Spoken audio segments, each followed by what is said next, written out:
Shopping. Speakers, George and Mary Smith.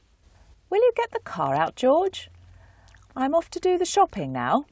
I'll come with you if you like. I could get the fruit and veg for you. I'm much quicker than you are in shops. Men always are, I suppose. You're quicker, but you don't always buy the right things. No, George, thank you very much, but I'll manage quite well by myself. You just get the car out of the garage for me. That'll be a great help. It's such a struggle for me to undo the top bolt on the garage door. All right. But I'll finish this page of the paper first, if you don't mind. It's no good, Mary. The car won't start. Won't start? It was perfectly all right the last time I took it out. You know, the other evening when I went over to see Dorothy. Well, you left the lights on. Yes, you did. And now the battery's flat. I can't even get Mr. Robinson to get his jump leads out because there's no one in next door now. I'll have to ring the AA to come and recharge the battery. How long will that take? If we don't get off soon, the supermarket will be so crowded. You'll just have to walk for a change. But I've got to get the whole week shopping. You'll have to come and give me a hand.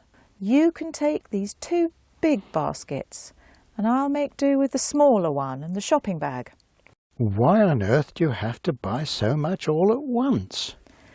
I don't see any point in going down to the supermarket every day when we can perfectly easily buy most things at the same time and keep them in the freezer till we need them. Anyway, there's that man from the farm who calls once a week. I get eggs and quite a lot of fruit and veg from him. I thought you said he'd stopped coming. So he has, for the time being, but I'm hoping we'll see him again when the weather improves. Still, that's beside the point. It's time we were going. Pick up those baskets and let's be off. The air's quite fresh, isn't it? We're in for a fine day, I should think. I wish I'd put a coat on, though. You'll warm up when we've been walking for a bit. Not so fast, though, George. You're not running for the train this morning. Sorry. I get so used to hurrying down this road in the mornings. How's that? Is this a more reasonable speed? Yes, that's better. I don't expect you'll be quite so energetic on the way home when it's uphill. Oh, have I brought my purse? Thank goodness. But I don't seem to have much money with me. Can you let me have some? Well, I've only got £10 notes. Will that do? It'll have to. But you'd better go to the cash machine and draw out some more money. But I haven't brought my card. No. Let's get all the shopping we can, and I'll come down again later. Well, since you're so keen on the fruit and veg, you can get those. I shall want 6 pounds of potatoes and 2 pounds of onions to start with. Then a pound of carrots. Oh, and you'd better get some of those frozen beans. 2 packets should be enough. The large ones. Now what else? Apples. We'll soon have finished those we have. You choose 2 pounds of the kind you like best. Don't you think you ought to write all this down, George? No, no. I can remember it all perfectly well. Is that all that you want in the way of fruit? I usually buy bananas and oranges, but I doubt whether we'll have room for them. Of course I will. We may as well carry as much as we can. And what about grapes? We have some of those as a rule, don't we? Yes, we do. I'll leave it to you then. Get what you think you can carry. But don't forget the essentials, whatever you do. I'll meet you at the checkout. Well, here we are. All finished in no time. I met Mrs. Robinson. We had quite a chat. She asked after you. Thought you must be ill. I told her you were taking the day off and had bullied me into doing the shopping. I wish you'd tell the truth instead of making up these tales. It's often most embarrassing. I can't think what the Robinsons make of you. Anyway, have you got everything I told you to? Look, I got a bunch of the most enormous grapes. Where? I don't see any grapes.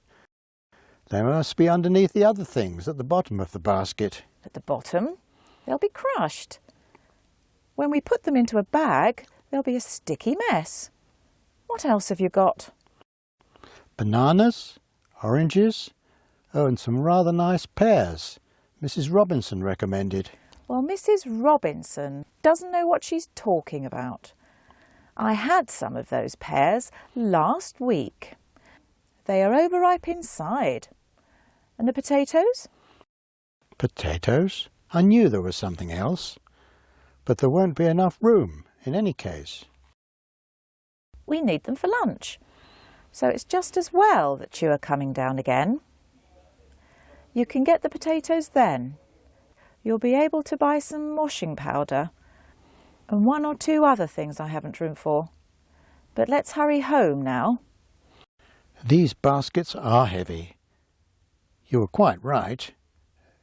It isn't so easy going home. There's no need to puff and blow so, all the same. You're making an exhibition of yourself, George. You've been putting on weight, you know. You ought to do something about it. What about a few exercises every morning? You might join Mr. Robinson in the garden. He's out there every morning at 7:30 sharp, wet or fine, doing his knees bends. Quite a picturesque figure it makes in his shorts and t-shirt. I shouldn't think you'd be a very prepossessing sight. All right, Mary. There's no need to be personal. I admit I filled out a little in the last year or two, but I wouldn't say I put on weight. To hear you talk, anybody think I was corpulent? Anyway, I wouldn't dream of exposing myself in the garden in the way that Robinson does. All he gets as a result is a perpetual cold. But you go on, if you're in a hurry to get home. I'll come along at my leisure and enjoy the morning air.